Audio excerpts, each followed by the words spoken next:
Niner fans, one, two, three. Is this thing on? Where the heck is everybody? I don't know. I have been MIA, and so is this guy. What's up, Rohan? How you been, man? Hey man, it's been 11 days since I last recorded. For those of you guys that are in the chat haven't realized why I haven't streamed, as you can tell, been a little sick, recovering right now. The voice still getting back there, but had to bring it back. And obviously, Raj, great guest to start it back up. Yeah, likewise, man. I got sick too for a while, and just been working so much. The tea, got to keep drinking that tea, man. Get that throat Oh better. yeah, But glad to know that you're doing better. Good to see you. There's kind of been a lot going on, I guess. Not a lot going on. Off season. There's like hit or miss with what's going on, and then we got training camp around the corner and OTAs and all that stuff, and then rookie mini camp. So I don't even know where to start. It's been so long since I've talked to the Niner fans. I'm gonna let you start it off. Where do we start, my man? I think before we get to all the rookie stuff, I know there's been a lot of draft stuff. Let's quickly touch on OTAs. There have been Okay. really a few remarks that we heard from Steve Wilkes and a couple of others on OTAs. Kyle Shanahan said Trey Lance is in the best shape that he's seen, doing really well. Mm. He also said Javon Kinlaw is in very good shape. We've heard that before, but we've heard Javon Kinlaw has been in very good shape, which is something I heard from a friend as well, which is pretty telling because even though we've heard it before, to keep seeing it recurring, at least somewhat of a good sign in understanding where the 49ers are roster wise. The other storylines, Steve Wilkes said Isaiah Oliver, they wanted to get the top nickel back on the market. That's how they view Oliver as a nickelback. And I mean, the reassurance kind of thinks you've got your day one starter there. So a couple of things there. Drake Jackson was another guy. Steve Wilkes saying he was proud of the progress weight wise that Drake Jackson is doing. So a couple of storylines there with OTAs. Yeah, no, that's pretty much a good way to kind of start this in. And real quick before, what's up, everybody? I see all the comments. Everybody, it's been a minute. I know it's been a minute. Trust me, it's been a minute for Rohan. It's been a minute for me. So it's good to just be here and talk some Niner football. So yeah. Steve Wilkes came in, and that was his first press conference he had as the defensive coordinator for the 49ers. I liked it. I liked the way he came in. He has good energy. Like you said, he talked about Drake Jackson. To me, that was one of my biggest takeaways. Okay, Drake, we're expecting a lot because a lot of fans, Niner fans, I've seen a lot of people talking. They still need an edge rusher on the other side, a veteran edge rusher. I think they're putting a lot of stock into Drake, and I'm one of the people that says, yeah, I could still see them going to get a veteran edge rusher. Yannick Ngakwe or Frank Clark or whatever. The big names are out there. You can still get a guy like that, but they're putting in a lot of confidence in Drake. And again, it's what Shanahan said at the end of the season is he needs to bulk up. He needs to get his body right to go through a whole season. That was the issue. But yeah, Drake being at the facility, he's posted about it all off season, so it's exciting. And I don't know, do you think he could take that year two leap like Hufanga? I feel like that's what the Niners are hoping that he takes that leap. Every year there's people that leave, and they have these guys they develop. They draft really well, and one of those guys usually takes that big step. And do you think Drake Jackson's going to take that step? I feel like that's what they're hoping for. I think they're hoping for that too. I do think they're hoping for that too. And I mean, so far you haven't heard of any edge signings. Would I be surprised that there is an edge signing coming up? No. I think that that could be in the cards. Although you've seen the 49ers and how they've gone thus far this offseason. They've got to the 90-man roster. It seems like they're content with where they are. What does that mean? More responsibility on Drake Jackson because when you look at that edge room, it's not that deep. You have Nick Bosa, you have Cleveland Farrell, and you have Drake Jackson. Those are the three guys that I think are the guarantees right now. I don't think anybody else on the roster is a guarantee to make the 53-man roster. And so to me, I think right now it's clear they expect a good amount from Drake Jackson, and I still think they expect a good amount from Drake Jackson, even if they sign someone. I think that that's important to note because you don't understand the rotation that they like to go through. I know last year the rotation might not have been like it was in 2021 or 2019 in terms of the caliber of the defensive line, but I think that still with the rotation and with what Drake Jackson likely is asked to do as a pass rusher, I think you do anticipate seeing him at least take on a bigger role. Now, Whether that comes with the results, we can only see that on the field. But positive remarks in terms of the weight room, in terms of what the steps have been done this offseason, positive remarks already. Yeah, we've heard that again, not just from Wilkes. We've heard it from Kyle. We've heard it from Lynch. So it does seem like Drake Jackson got the message loud and clear, and he knows there's a lot of pressure on his shoulders. Because, like you said, the only three guarantees to me on the edge is Bosa, Drake Jackson, and Cleveland Farrell. I know they signed Austin Bryant, but I mean, I'm not excited about him. You got Alex Barrett. I don't know if he's going to make the final roster. They did get Robert Beal Jr. in the draft, and that's a guy that I'm like, ooh, I'm out of all the draft picks, he was one of my favorites. I was like, okay, I like this Beal kid, Georgia dog speed. But again, he's a rookie. You can't expect a rookie to a fifth round pick to be, a day one starter, a year one just menace. I have high expectations for him, but it's going to take a while. So you're absolutely right on that. So hopefully Drake Jackson, everything will as well. But the other guy you mentioned, Isaiah Oliver. So that right there was huge too because we were worried about, okay, who's going to be nickel? Jimmy left. I think they've been searching for that role since Kwan Williams left, right? And now I feel Right. like they got the guy that they think can come in and be the next Kwan, maybe better, because they know how to kind of develop those players into their role. And I think Steve Wilkes, with him saying that, is like, yeah, this is our guy. Obviously, Hartsfield is going to be there. You got Sam Womack, but it's Isaiah Oliver's job to lose, and it's going to make the best out of these other guys, and it's just going to give them good depth. You got like Hartsfield, he's a locker room leader, which he mentioned. And then you got the youngster Womack, who's going to be there for depth. So I like it. I like that he's committed and he say, hey, this is my starter at nickel. They've been looking for that identity. Last year they, again, had to throw Jimmy Ward in there, and it took him a little bit of time to acclimate to a new position, when he was supposed to be the safety. So I like that. I know he did mention Javon Kinlaw. Oh, he's in great shape, but we hear it every year. At this point, you got to show me on the field. I think the writing on the wall, Kinlaw's gone, man. I'm after this season. But hey, if he can compete and make a roster, good for him. This is pretty much it. They didn't pick up his fifth-year option, so this is probably his last year in the red and gold, unfortunately for him. But if he puts together a good season, his career may not be over. He may go sign somewhere else and figure it out. So good luck to him. Solomon Thomas did it. His last year he put together a decent season. He signed elsewhere, and he's found kind of a little bit of resurgence in the league. So maybe that's what happened with Kinlaw. The other thing that was interesting to me that a lot of people talked about in Steve Wilkes' press conference was how he says he's going to be coaching from the booth, right? He's not going to be on the sidelines. That people were like going, oh my God. Because, you got D'Amico and Robert Salah, the last two DCs, and they have so much energy. You see them yelling and hyped up and getting everybody, in the feel of the game. And I feel like that energy kind of cast it onto the team.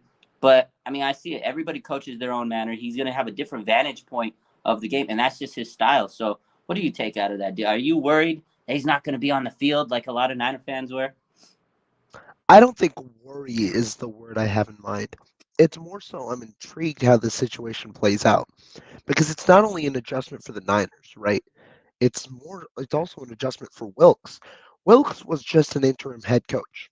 Mm. He's like the other two, although in a different manner. He's an energy guy as well. He's a guy who looks to inspire his guys. He's a guy who's there, and you're right. That energy that's normally infused from that defensive coordinator position, not going to be on the field anymore. That energy won't necessarily be there to surround the players. Am I worried? No. I think this defense has been through a lot together to where they've got core leaders that can string up that energy. Fred Warner is the main energy guy. You see him lead the team in every huddle going out on the field. Ark Armstead's another guy who can be a leader. I mean, overall, you've got young talent like Talanoa Hufanga as well, who can compose into some of those energy guys. I'm not necessarily worried, although I am intrigued to see how does this work out, not only for the defense side, but also on Wilkes' part, understanding the composure that he has during the game and how he's operated really for during his head coaching days, where he's clearly on the sideline, to now shifting back to the booth. Yeah, no, I agree. And Flood says we got great defensive captains that will bring the energy. I think that's definitely the takeaway of what you said. And you're right. They've learned from Salah. They've learned from D'Amico. So they know how to bring that energy. And you're right. Fred Warner, if anybody can give a pep talk or a speech, man, Fred Warner, Dre Greenlaw. I mean, that guy is pure energy. So, yeah, I agree with you. And I feel like Nick Bosa's coming out of his shell, and he great leader out there. So I agree with what you're saying. I think that they do have a team that is going to be able to lead them. They've been through so many different, moments and a lot of adversity. So I think they'll be okay. But it is going to be interesting when you don't see the DC on the field. But you're right; it's more of a transition, and it's going to be a little different. So it'll be interesting to see how things go. But I mean, a lot of coaches prefer it that way. So it is what it is. But yeah, overall, I really like Steve Wilkes so far from what he's presented and just what he said, and you could just tell he's really happy to be here, and I feel like he's a very good person. I think he's gonna be a great coach for this team. So I don't think they lost too much.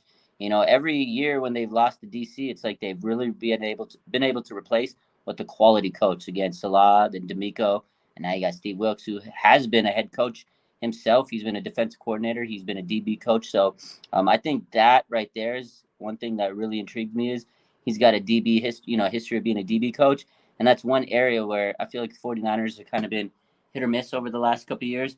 And they were even ranked one of the top, like worst secondary units coming in by ESPN. So I think Steve Wilkes is going to put together a really solid secondary. And as we saw in the draft, he put together, he got some depth pieces in the draft. He brought in again Hartsfield and Oliver, and I think the secondary is going to surprise a lot of people this year. No, I agree. And I mean, one thing I'll say about that is we've already seen a video of it. I mean, Steve Wilkes, we saw him working with the rookies, right? And I mean, Jair Brown, obviously, a group of that at rookie minicamp. And so we've seen this kind of, we've seen that he's willing to work with that group. And it puts away kind of some issues because Chris Kosarek, we know he's a strong defensive line coach. The Yeah. guy who nobody really thinks about, but is very good at his job, is Johnny Holland. He's the linebackers coach. And he's the guy who Fred Warner, Dre Greenlaw have attributed a lot of their growth to. D'Amico Ryans was a phenomenal coach, but also Johnny Holland's been the guy who's been there as the stalwart for years and years, apart from the time he was away from the team. And so you've got two strong position coaches there. Now, in the back end, you've got an up and coming coach in Daniel Bullocks. He's the safeties coach. But Steve Wilkes, defensive coordinator, essentially slides in and can help out in that role as well. And so now you've got multiple voices, an up and coming coach and a well respected coach that you've got in the secondary. So when you break it down into groups, you've got good voices leading each of the positions now. Yeah, no, that's it. They always have good coaches in their positional group, and that's why a lot of them leave and become coaches elsewhere. And then people want our not just our players, but the coaches because they're developing really good play. I mean, fifth round, sixth round, seventh round picks that turn into like starters. Like that doesn't happen around the league, and I feel like that's a credit to the 49ers coaching staff. Like you said, the linebackers coach Johnny Holland. I thought that was a guy that could have become a defensive coordinator. When they were going through their, search and everything, I was like, I think you even said that too. We were live one time, and I think you mentioned that was one of the guys you thought that could, possibly get that DC job. So yeah, great coaches all around, and it helps this team develop all their young players, which they got a handful of during the draft. So I haven't even. This is the first time I went live since the draft, really. I mean, I did a show with Larry Kruger about a week or so, or about 2 weeks ago, and we briefly mentioned the draft. But what are your overall thoughts? How did you like the draft, man? You got any? Who's your favorite player out of the bunch? I can't lie, my favorite player was the first pick, right? Mm, Jair Brown. And I mean it's clear. But when I was looking at the board, I was I was very much a fan of the move to trade up for a safety. I had a couple of safeties when I was doing mock drafts and when I was doing draft prep that I would want to take in the third round. And they went. I mean, the top three guys on my mind that I was thinking of at the moment was Quan Martin, who went in the second round, Sidney Brown, who went to the Eagles at 66, I believe, yeah, and then right below those two, or I mean not below, right in that group of three was Jair Brown, and he was still on the board. I don't know if he makes it to 99, but Jair Brown there at 87. You trade up. I was hoping you don't trade any significant assets, and I didn't think they did. A fifth, and I think it was like a late sixth or yeah, something like the like that. the fifth, and then moved up, and they got a future safety. Like they got the safety of the future, the guy that's going to basically take over for Gibson. He could come in and blitz and be mentored, and I mean, a future safety tandem of Talanoa Hufanga and Jair Brown. Right. It's gonna be, oh man, that was a hell of a pick, man. I was like, wow, because this guy was a leader. Like you talk about Fred Warner being that captain. Like this is a young guy that could become the next type of Fred Warner type player. You know, a Talanoa Hufanga, like these young guys that could become leaders, and that's what the 49ers do. Is 49ers get these really good people that they know can become leaders of their team. So yeah, definitely a hell of a pick. I liked. I mean, there were so many good. All the defensive picks. Winters looks special. He's got great tape, a little fast, good You talking instinct. about Winters? Yeah. Yeah. Winters is good. I watched his tape, and I mean, Yeah. he's a guy who fits well with this team specifically. I don't know how well he Yeah. fits with other teams, but as a 4-3 linebacker, what he does, he's good instinctually. He shoots Yes. gaps. Like pretty much a small, quick, lightning fast linebacker. He'll just shoot through He'll gaps, fit go right in. sideline to sideline. Yeah. Don't ask him to shed blocks, but I mean, in the system, you're not supposed to. You're supposed to No. fill your responsibility, hit your hole, and essentially make your play. That's the way that I Plug, think plug about it. that. Yeah, plug the gaps and hit someone in the head, and that's what they do, and that's what they train these. You got Greenlaw, you know, you lose Aziz Al Shahir. This is a guy that can be maybe come in and take over that role, or even Greenlaw if he leaves in a year or two because he's got another year or so on his. They extended him for 2 years, so definitely a guy down the line that could take one of their roles. And Fred Warner's not getting any younger, so I think he definitely fits the mold of what they look for at linebacker. I got a slew of other guys. I liked Beal again. I mentioned him. I think that's a guy that's fast off the edge, and if Kusura can kind of polish him up, I think that's got a guy that can have some potential damage down the line. I like the Ronnie Bell pick. I'm a big, I love Michigan, so Ronnie Bell, Jake Moody. I was doing cartwheels, but man, Ronnie Bell, sneaky little guy in the 7th round. I think that's going to be a little yak. I like the Ronnie Bell pick. I was like, okay, wearing the number 10 jersey. Ooh. I like him too. I like him too. I mean, I know a lot of people, myself included, were harping on this draft for several reasons. Overall, I don't think it was a bad draft. Do I think it was one of the strongest? No, just you didn't have a first or second round pick.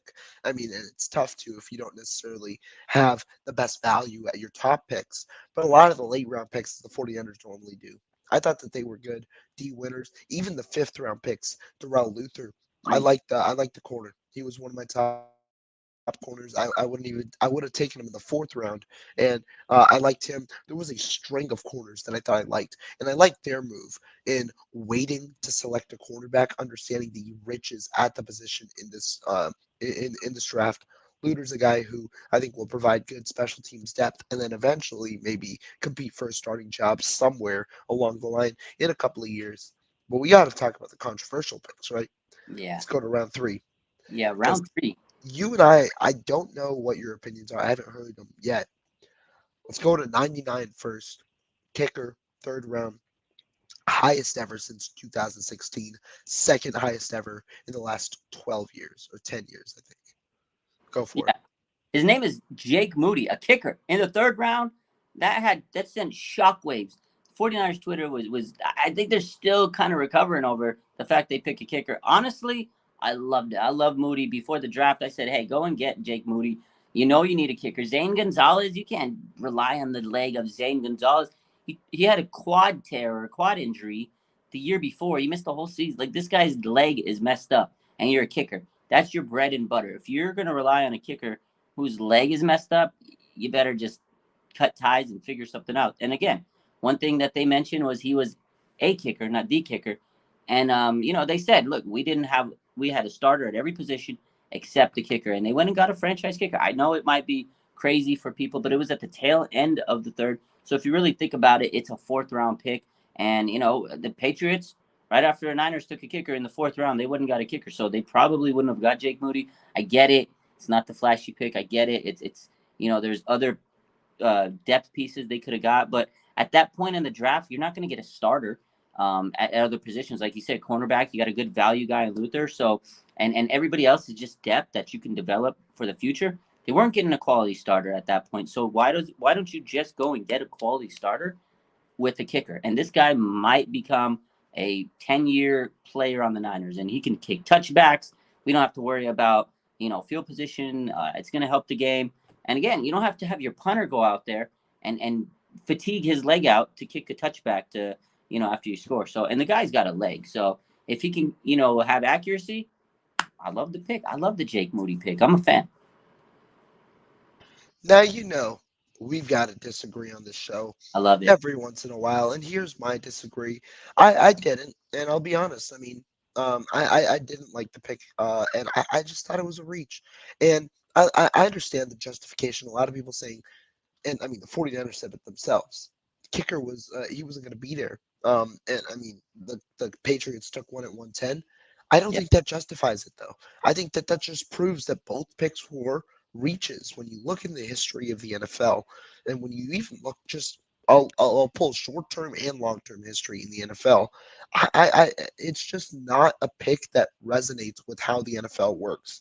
Obviously, at 99, it's the earliest someone's been picked since Roberto Aguayo in 2016. So it's unprecedented where they were picked. Even Chad Ryland, he was the second earliest since Roberto Aguayo. The only guy ahead of him is Jake Moody. Both of these picks were early. The other thing is when you look at the undrafted free agent kickers in the NFL, you look at the top 23 kickers in the NFL last year. I pulled statistics on draft night. Um, I think 16 of the top 23 kickers in accuracy last year were undrafted. You look at Woo. the top 10 kickers in accuracy, only two were drafted. And the highest one of those kickers was drafted was Jake Elliott at 145 in the 2019 draft. So when you look at the overall statistics, history indicates that you're both long term and short term, that you're able to find a sustainable and reliable solution at the position with minimal resources, with a fifth round pick or later, or more likely an undrafted selection, and that doesn't diminish the results you normally get. That's the way that I look at it, and that to me, with a lot of positions, no. Will they start day one? No. And that's the one thing Jake Moody brings. Will Yeah. they start day one? No. But I think that there's now an enormous amount of pressure on Jake Moody because given the way he was drafted, you've got to be you've got to be a top five kicker in the Yeah. NFL. That's the floor. And the unfortunate reality is kickers don't always have a great acclimation period to the NFL. Recent history again, Cade York was drafted in the fourth round of last year's draft, was 24-32 on field goals. 75% was in the bottom third of kickers last year in terms of accuracy and a lot of other statistics. It's just I think it's tough. You don't hold two kickers. You're going to put Jake Moody out there, and I understand the need for a kicker, right? You need touchbacks, 100%. You Yeah. need the the leg that Robbie Gould didn't provide, 100%. I Yeah. just don't think the investment necessarily was worth it when you have a lot of other chances to take really the draft. You're taking chances on players. I thought that there were a lot of other positions where you could have taken chances on players who could have made a bigger impact in the long run on your team than that position. That's where I'm Oh, gonna go. and I got again. We got to disagree here. I can give you a little pushback, but I mean, at the end of the day, like, do I think they drafted him a little earlier than I would? Absolute. Third round for kicker is kind of like, oh, that's crazy because you are putting a Right. lot of pressure on a kicker. He's already going to have pressure when you're, 2 seconds left in the game. It's 27-24. You got to tie this to take it into overtime, or if it's, if you miss this kick, you're going to be mocked on social. Like, there's a lot of pressure on a kicker already. And what do they say when a kicker misses it? You got one job, kid. Do it. Now he has to make these kicks because people are going to be like, you wasted a pick. He's a bust. So there's a lot of added pressure. But again, at the end of the day, just like they said they didn't go after a right tackle or another offensive line because everybody they saw at that point, they just didn't value him that high. And he probably, like any offensive lineman they would have drafted, they said he wouldn't have even won a job over the guys that they even have on the roster. So it's kind of a waste. So yeah, they could have went and got a cornerback or somebody like a running back or something. But their roster, I feel, is so talent laden. Like they have so many good players that they already are developing from all the other years and the year that they draft and this year. Like there's so much talent. Like if they would have taken another guy, you may not have had anybody that would give you significant value in the next 2 or maybe 3 years. I get it for the future, yeah, but in the right away, they needed a starter at kicker, and I feel like if this guy comes in and he hits a few game-winning kicks this year, and he helps his team get to like let's just say in the playoffs, because that's where these kickers have to matter. Where it matters most. Robbie Gold was probably the most clutch kicker. If this guy comes in and he just drains game-winning field goal after game-winning field goal, and I think everybody's going to be happy. And you're right, though. There is going to be a lot of pressure. I just see it as, yes, he's a starter. They didn't have a lot of needs, so you might as well go get a starting position in the third round. I get it. Everything you said is absolutely true because they could have got a kicker in the fifth round. They could have got a kicker undrafted, but there's a gamble, too, there because maybe they don't pan out either. So they got the guy that they wanted. And so at the end of the day, I'm okay with it. I know it was like wild. When they made that pick, everybody was like, it's a kicker in the third round. There's going to be a lot of people that mock it because if he doesn't pan out, they're going to get just roasted for years. So it's a lot of pressure. But I liked it. Again, I think this guy could come in, and if he kicks some game-winning field goals in the next couple of years, and we're good, man. As long as he doesn't lose us any games. No, I think that that's fair, and I mean, I like the points you bring up. I just think that there's now a significant amount of pressure to immediately perform. You just said it. The point is you have to immediately perform, and I Yeah. think that's very true, because there's not a chance there's a kicker competition now. You have to play the guy, because remember, you don't carry two kickers. You carry one kicker. Zane Gonzalez doesn't have a future on this team because you drafted a guy in the third round. You have to play him day one. The unfortunate reality for me is you look at Jake Moody over his collegiate career, averaged about 82% in college. Great mark. I mean, that's why he's the top kicker in this class. In the NFL, however, you look at that 82%, it's in the bottom half. I think even in the bottom 10 in terms of accuracy in the NFL. I think that there's an acclamation that you have to understand. I think in the NFL, and when you look at his statistics, 4 out of 10 from 50 yards or deeper, and I understand that there's some insanely long kicks that are involved in that. Yeah. I just think it there was better value on the board on top of you may not see the immediate production that you might want, and again, it's a wait and see. That's how the NFL draft always is. I Yeah. just think that there's immense pressure, understanding that this guy's probably got to be a top five kicker in the NFL for him to be worth the selection that he was worth. No, you're absolutely right. If he doesn't pan out to be a top 5 to 10 kicker in the next year or two, like there's going to be a lot of push, like a lot of people being, yeah, okay, you wasted the pick. So you're right, an immense amount of pressure, but kickers always have pressure. So let's see if he can perform. They're going to put him under the pressure, under the ringer already. And I don't know. Again, you're absolutely right with everything you said. There's going to be a ton of pressure on this man, and they put more on him. But again, I think at the end of the day, as long as he comes in and he can handle the pressure, and with any position, there's going to be that transition, the acclimation.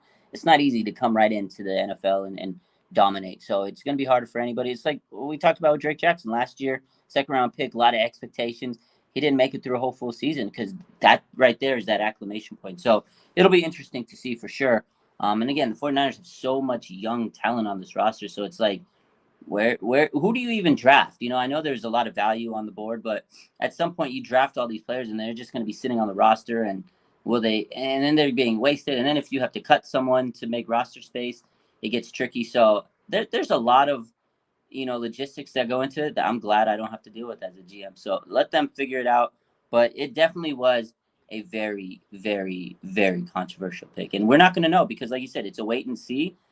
If he pans out, then all the people that says it shouldn't have done it are going to eat crow. And then the other way around, if he's missing kicks left and right and his accuracy's garbage, people like me are going to be eating a lot of crow. So we'll see. Either way, somebody's going to be eating crow. No, definitely, definitely, and that, like you said, that's the wait and see game, and we'll see how exactly it ends up panning out. But we got to talk also about the second, third round pick, tight Oh, end Cam Latu. How'd you, mm. or third one, I guess, because we had the trade up. How'd you feel about the tight end in the third round?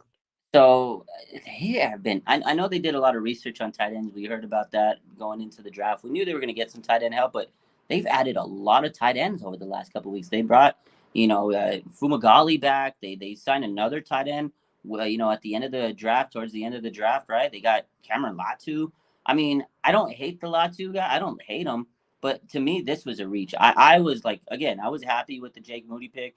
I was like, okay, I get it, I understand it, all the points I gave, but the Cameron Latu pick, I don't think he's a third round value. I think that pick right there definitely reached. I think they could have got him in the fifth round. But then when I went and saw what they did the next day and they got all their defensive players, I guess I understood what they were trying to do. And they probably didn't want to waste that pick later and not get him. But I definitely think he was a reach at that point. I wasn't too thrilled with them picking it. I get it. I mean, they definitely need tight end help. George Kittle's not going to be 30 years old. He's getting older, man. So at some point you got to figure out who the heir apparent is. They got two guys in this draft. Figure out which one's better. I know he's worked alongside Kittle. The guys that they drafted, they've had some experience with Kittle. You know, with tight end use. So I mean, I get it. They like the guy's vibe, but I just don't think he was valuable at that point. No, I don't either. This is the third draft in a row, I believe, that I've had a guy who I believe was a fifth round talent or Yeah. lower go in the third round for the 49ers. Last year, Tyron Davis Price, I had a fifth round grade on him, went to the third round. The year before, Trey Sermon, I wasn't as Oh, big of a hater on the pick necessarily. I didn't like the trade up. I think they traded up 32 spots to get him. Wasn't a big fan of the trade up to draft him. And then now this year, Cam Latu, who I don't know. I don't think is worth near a third round selection. When you look at tight ends and you look at success in the NFL, a lot of it is accumulated to, well, first of all, how good of an athlete are you? Second of all, how elusive are you? How do you work with the ball in your hands? And to me, Cam Latu possesses that issues with both of those. Why? He's not a great athlete. You saw his testing. He's not a great athlete. He's a solid blocker, and so he can work in line. He can work in a couple of different areas, but he's got concentration drops. He had 7 drops in 2022. He's got 11.1 drop percentage. I don't know if it was 7, I forget, but he had 11.1 drop percentage. That's pretty damn high. And yeah. so, a guy who isn't that athletic, but a guy who's also not sure-handed, I thought there were way better options on the board. And also, you could have drafted the guy later. That's my inclination. It seems like he's a solid leader. Seems like, I mean, he's a good touchdown catcher. So you could use them both in the red zone. But Yeah. your seventh round asset, Brandon Willis, he had 7 touchdown catches on 39 catches. So he's another guy who you can use in the red zone. Another guy who might be more versatile as an F back in a couple of different roles, inline slot, F back, whatever it may be. He's the better value pick. I thought that there were better options on the board at tight end, and I also thought the 49ers reached because at tight end, there was a huge run that went early. In the second round, you saw a lot of value names go in the second round. In the early third round, you saw names go as well. I think the 49ers felt they had to reach. Yeah. I would have much preferred a trade back here. And a lot of people are like, well, there weren't trade back options. I don't think that was true. Look at the top of the fourth round. The first 4 teams or 3 or 4 teams each traded back and got significant value. I know a team who the Eagles traded into the fourth round and traded their 2024 third round pick. That's how valuable they viewed that top of the fourth round with the amount of talent that was still on the board. There was good value to be had. You could have traded back, gotten a better asset in the fourth round because after this third round, I thought the draft went really well. I just didn't like each of the third round selections at 99 and 1.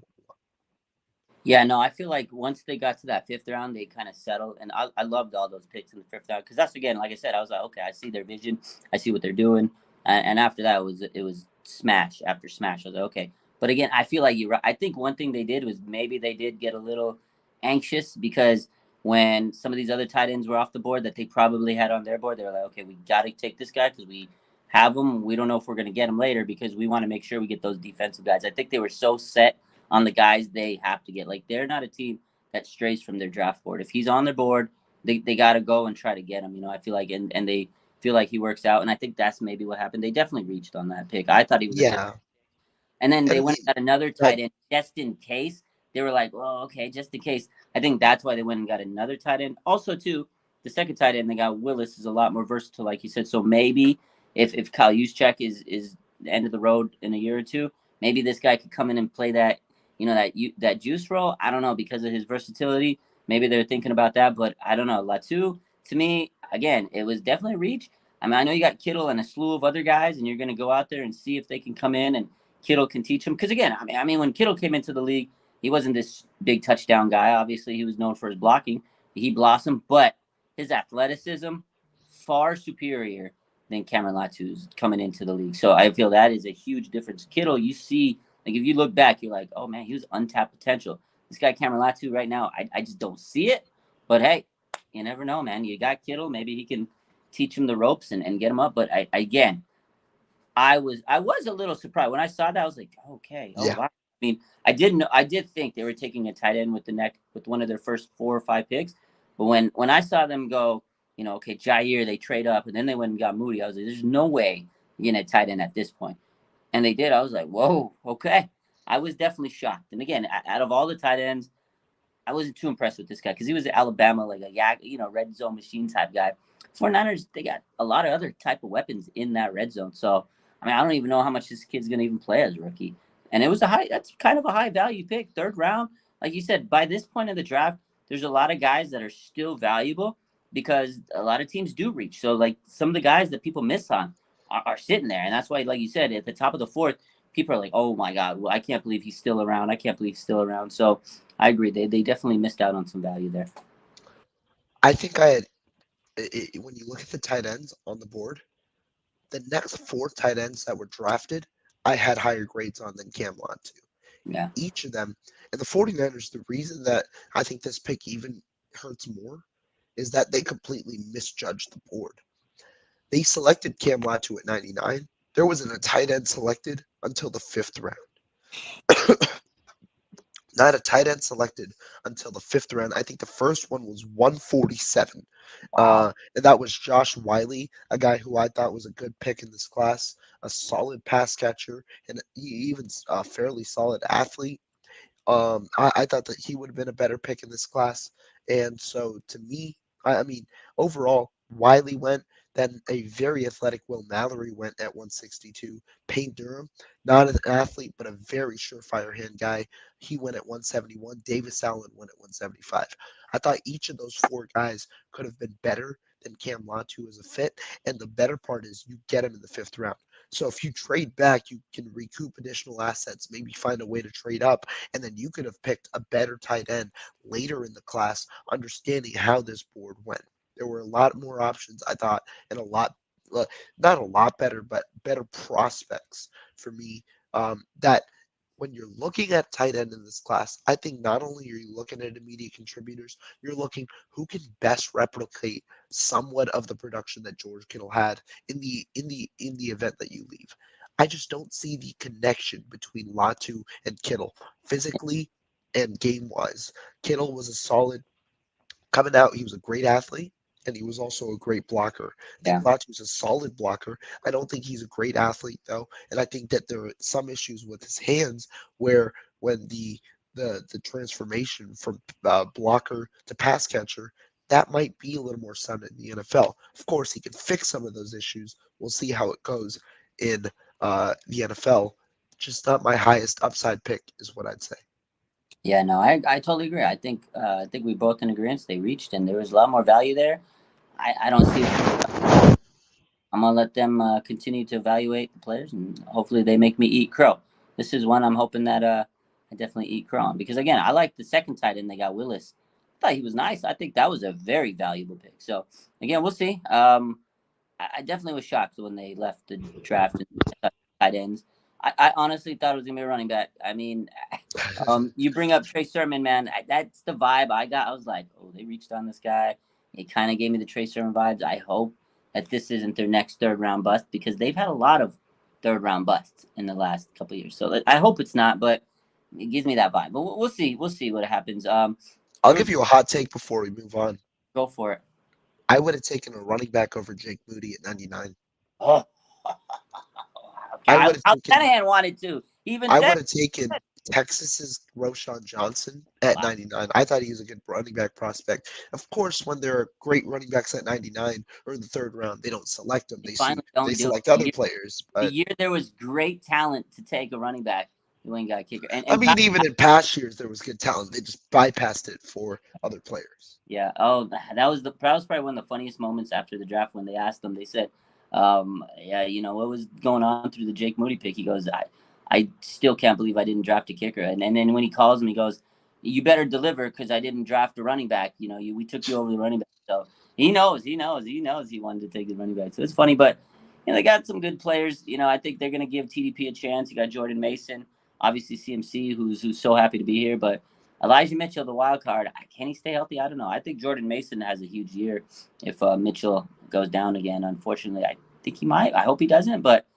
he's got to stay healthy. But Jordan Mason, that's the guy I have my money on this year. But it's gonna be interesting. Any other players surprise you through the draft? Two guys that I like that kind of got some buzz around him. Isaiah Whitehead, the wide receiver that went viral for his video. They wouldn't sign him up. They're like, well, why don't we just sign this guy? He looks great. Let's not let anybody else have him. And then that XFL guy, what's the guy? Ja'Cour Pearson. Poor Pearson, bro. He went crazy yesterday in minicamp. So they found some guys. Obviously, it's minicamp. You can't get too excited, but they got some nice wide receiver prospects on this team so far. So we'll see. It's going to be interesting.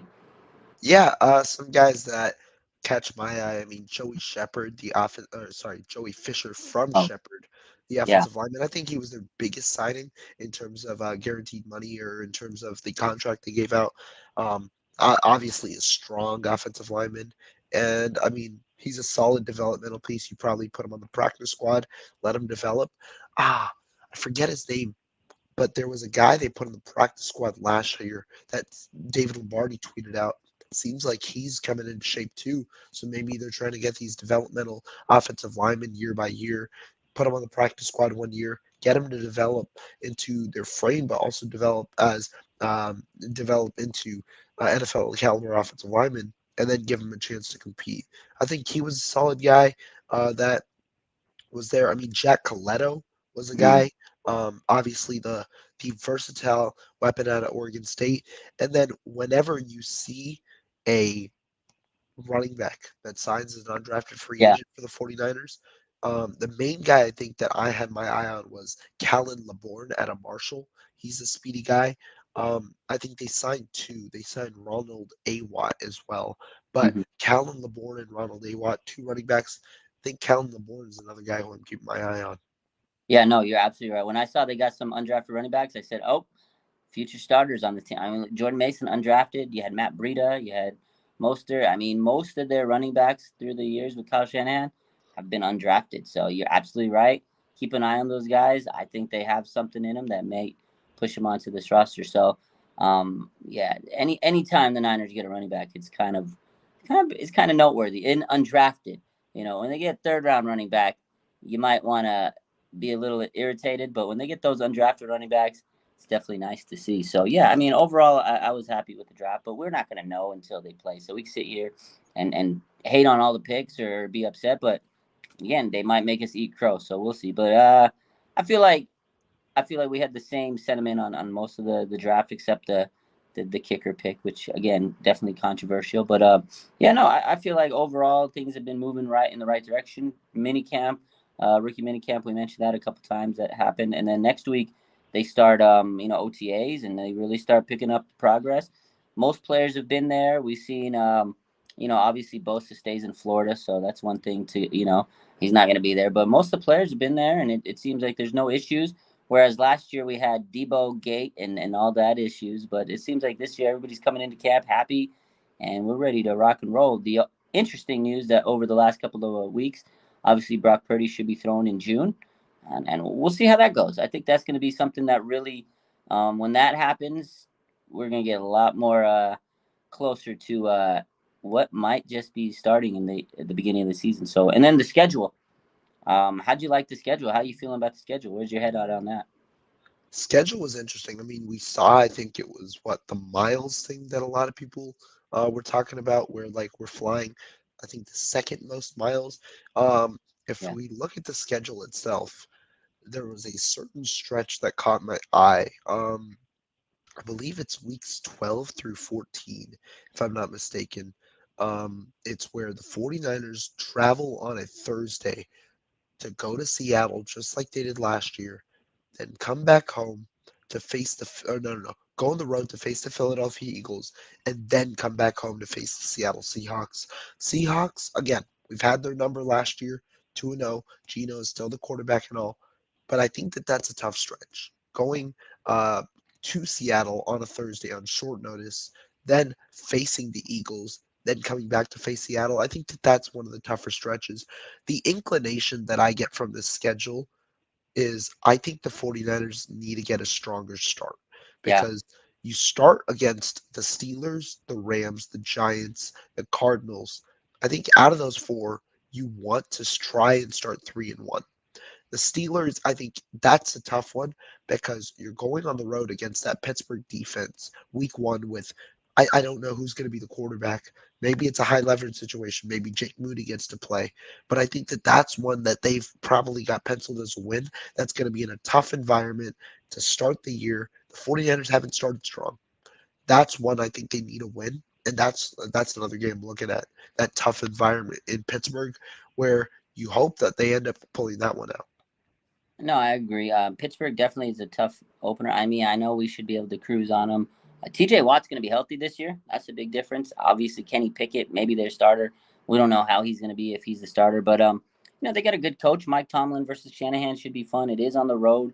You hate to open the season on the road, but I feel like the 49ers should be able to win that game. They should be the better team, but it's not going to be an easy one. It's not going to be we're going to roll them over, but yeah, I agree with what you said. I think that was the one thing I mentioned when that schedule dropped, and I was talking about this with everybody the other last week is that is the big takeaway to me is the 49ers have to get on a hot roll because they've traditionally the last couple of years just got off to a bad start, and then they have to kind of save their season. By the time they get to the playoffs, they're just so tired from running the league over and getting on these wins. Exactly.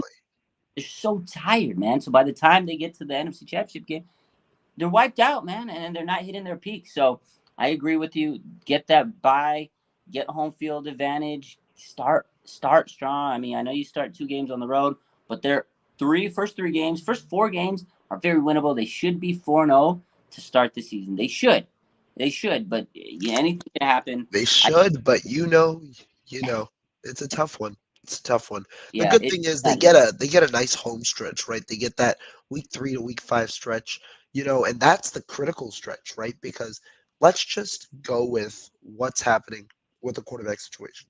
Let's just say that according to Kyle Shanahan's timeline, Brock Purdy misses the first month, right? Week 3 to week 5 is around that first month. Maybe Brock Purdy comes back week 6. We'll say that. But having a nice home stretch, especially after going on the road to Mhm. Pittsburgh, I think it's essentially a 4 game home stretch because it's Correct. Levi South with the Rams in week 2 to where you'll have fans traveling well. For a quarterback, be it Sam Darnold or Trey Lance, that's accumulating to really assimilating to a new environment, and obviously with an insane amount of pressure to turn this thing around maybe with a loss week one or whatever, I think that that's a good stretch to get settled in. I don't expect them to beat the maybe the Cowboys in week 5 after a couple of wins, Woo. but maybe we'll see. I don't know. We'll figure out all that schedule prediction stuff soon. We But we regardless, I think that you know to get that nice stretch as well as sprinkling games against the Cardinals and things like that. I think that it's a good sign or it's a good way for the 49ers to get off on a good start. Obviously, that needs to happen, but with minimal travel. Obviously, between week 2 and week 3, where they're coming back home, it's a short week again. They got 2 short weeks this year. I think that that benefits them, and so we'll see. But a couple of different schedule quirks that I see early on that I think that should catch eyes for the 49ers. Yeah, no, and again, also the 5 primetime games. They're on the people. They're must see TV. They're gonna be on the holidays, Thanksgiving, Christmas. They could potentially ruin some holidays here. So let's hope they don't. Let's hope they cheer us up and maybe ruin other teams' holidays. I'm gonna be at that Ravens game. Already got my Christmas tickets. I'm celebrating Christmas in Levi's. Um, you know that stretch of games, Seattle, Philly, Seattle. I'm kind of I don't know, man. Like we might be really upset or really happy after that stretch of games because that is a brutal stretch. You go to Seattle, Thanksgiving, we should be able to beat them. Like you said, Geno Smith still their quarterback. I mean, they definitely had a good draft. They've improved. They got really improved last year with their draft. So those guys that were rookies last year will be even better this year. They got a great coach. Seattle's gonna be tough. They got better. I can't lie, but it's still Geno Smith. So we should be able to beat them. But on Thanksgiving, man, I have bad memories with the 49ers in Seattle on Thanksgiving. I'm going to spare all the stories because we already know, turkey 50-yard line. I hope George Kittle is the one eating turkey on the 50-yard line this year. I have had the premonition. I've had the vision already. That's what I want to see. And then yeah, Eagles. Every Niner fan wants to play the Eagle. Everybody has that game circle, but it's gonna be in the link, man. I got bad nightmares about that one already. Dallas, like you said, Dallas. The only Sunday night football game we have.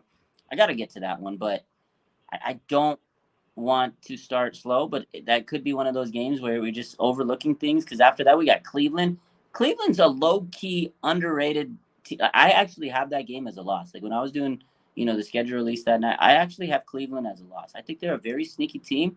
Miles Garrett, they got Nick Chubb. I think Deshaun Watson might get back to form, and that's a sneaky team. Amari Cooper, they got a good secondary. That might be a sneaky game. I don't know. And again, Dallas right before it, a little tough stretch, but I do like the bye week being week 9. I love it. Right in the middle of the season, I think that's perfect. Um, so I like that.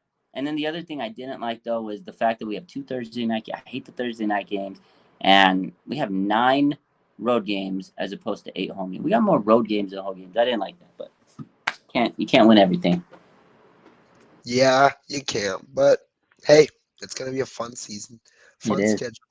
It We'll is. we'll, we'll definitely have to see you know, off season portion.